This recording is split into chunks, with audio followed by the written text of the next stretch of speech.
Open the glove box. Remove the dampener cord from the glove box. Push in on both sides of the glove box to release the stops.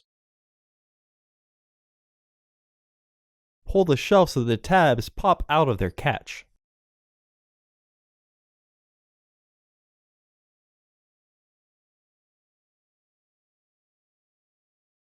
Unclip the two tabs and slide the filter housing door to the right to remove it.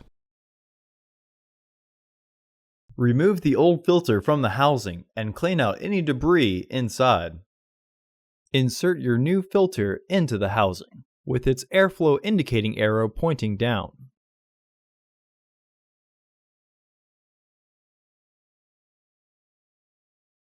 To reinstall the housing door, hook the right side into its catch, then reclip the tabs. Clip the shelf back into the glove box.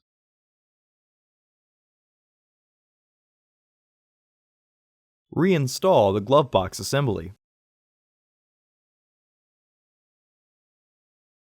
Partially close the glove box to re-engage the stoppers.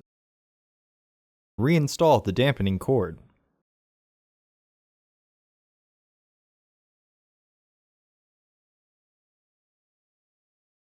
Close the glove box. Order your parts today at filterheads.com. Also, please like our video and subscribe to our channel so you won't miss any new content.